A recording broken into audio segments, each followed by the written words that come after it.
வணக்கம் friends, welcome to round about Gates YouTube channel.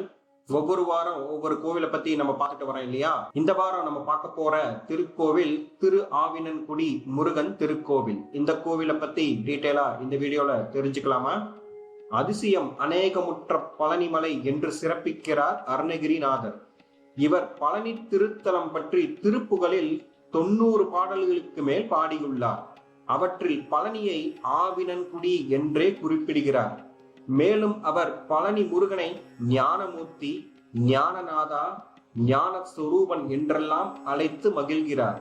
Arunagirinathar Palani தண்டாயுதபாணியிடம் இருந்து ஜபமாலையை பெற்றவர்.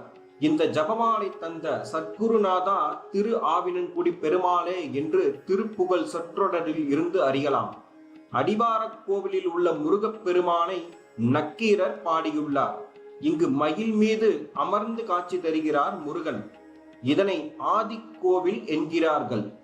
பழனங்கள் அதாவது வயல்கள் சூழ்ந்ததால் இந்த தலம் பழனி என்று அழைக்கப்பட்டது. சித்தன் வாழ்வென்று சொல்கிற ஊர் முன்காலத்தில் ஆவினன்குடி என்று பெயர் பெற்றிருந்தது என்று திருமுருகாற்றுப்படை உரையில் நச்சினார்க்கினியர் குறிப்பிடுவதால் சித்தன் வாழ்வு என்ற பெயரிலும் பழனி அழைக்கப்பட்டதாக தெரிகிறது. சேரன் செங்குட்டுவனின் தாத்தா வேளா விக்கோமான் ஆட்சி செய்த பகுதி பழனி. இவன் வழியில் வந்தவன் வையாவி கோப்பெரும் வேகன். இவன் கடையெழு வள்ளல்களில் ஒருவன். ஆவியர் குல தலைவனான இவனது தலைநகராக திகழ்ந்ததால் பழனிக்கு ஆவினன்குடி என்ற பெயர் வந்ததாம். ஒருமுறை கோபம் கொண்ட திருமால் திருமகளை புறக்கணித்தார். தனது பதியை அடைய திருமகள் இங்கு தவம் இருந்து பலன் பெற்றார். விஸ்வாமித்திரர், வசிஷ்டர் ஆகியோருக்கு இடையே நடந்த போரில் விஸ்வாமித்திரரின் ஆயுதத்தை வென்றதால் அகம்பாவம் கொண்டது காமதேனு. இதனால் ஏற்பட்ட பாவம் தீர காமதேனு வழிபட்ட தலம் இது. உயிர்கள் வாழ்வது என்னால் தான் என்று கர்ப்பம் கொண்ட சூரிய பகவானை சபித்தார் சிவபெருமான். சாபம் தீர இங்கு வந்து பூஜித்தான் சூரியன். சிவபெருமானுக்கு தெரியாமல் தட்ச யாகத்தில் கலந்து கொண்டதால் ஈசனிடம் தண்டனை பெற்ற அக்னியும் வாயு பகவானும் இங்கு வந்து வழிபட்டுள்ளனர். இப்படியாக திரு அகாது லக்ஷ்மி, ஆ காமதேனு, இனன் சூரியன், கு பூமி, டி அக்னி, வாயு பகவான் ஆகியோர் தவமிருந்து பலன் பெற்றதால் திரு ஆவினன்குடி அதாவது பழனி திரு ஆவினன்குடி என்று ஆனது. அகத்தியர், ஔவையார், நக்கீரர், சிகண்டி முனிவர், அருணகிரிநாதர், கச்சியப்பர், கொய்யாமொழி புலவர், முருகம்மை, மாம்பழ கவிச்சிங்க நாவலர், பகலிக்கூத்தர், சாது சுவாமிகள், பாம்பன் சுவாமிகள், வள்ளிமலை சுவாமிகள் உட்பட 100க்கு மேற்பட்டோர் பாடிய திருத்தலம் இது. திருவிழா காலங்களில் பக்தர்கள் தங்கக்காவடி, வெள்ளிக்காவடி, பால் காவடி, சந்தனக்காவடி உட்பட பல்வேறு வகையான காவடிகளை எடுத்து வந்து ஸ்ரீ தண்டாயுதபாணி சுவாமிக்கு நேர்த்திக்கடன் செலுத்துகின்றனர்.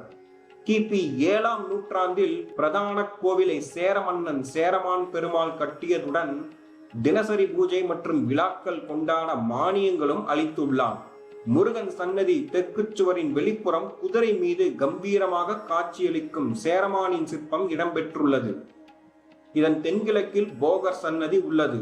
இங்கு அவரால் பூஜிக்கப்பட்ட புவனேஸ்வரி அம்மன் மற்றும் மரகதலிங்கம் ஆகியவை உள்ளன.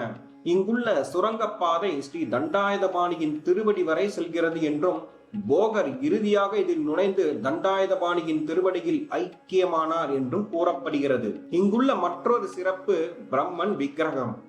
இந்த பிரம்மன் அம்பு வில்லோடு வேடுவ வடிவத்தில் காணப்படுகிறார். ஒருமுறை பிரம்மா தானே முதன்மையானவர் என ஆணவம் கொண்டார். இதனால் சினம் கொண்ட ஸ்ரீ ருத்ரன் வேடுவனாக பிறக்கும்படி பிரம்மனுக்கு சாபமிட்டார். தன் தந்தை பிரம்மனுக்கு சாப விமோசனம் தரும்படி முருகனை பிரார்த்தித்துக் கொண்டார் நாரதர். பிரம்மன் தவறை உணர்ந்து இங்கு வந்து முருகனை வழிபட்டு சாப நிவர்த்தி அடைந்தார். திருநள்ளாறு சனி பகவானை போன்றே இங்குள்ள சனீஸ்வர பகவானும் சிறப்பானவர். திரு ஆவினன்குடி வந்து தன்னை வழிபட்டால் சனியால் ஏற்படும் தொல்லைகள் நீங்கும் என்று நிடத நாட்டு அரசன் நித்தியநாதனுக்கு வரம் தந்தார் முருகப்பெருமான். எனவே சனிதோஷ பரிகார தலமாகவும் விளங்குகிறது பழனி. அங்காரகனான செவ்வாயும் பழனி முருகனை வழிபட்டு நலம் பெற்றான் என்கிறது ஸ்தல புராணம். தண்டாயுதபாணிக்கு கடம்ப மரமும் திரு ஆவினன்குடி முருகனுக்கு நெல்லி மரமும் ஸ்தல விருட்சங்கள்.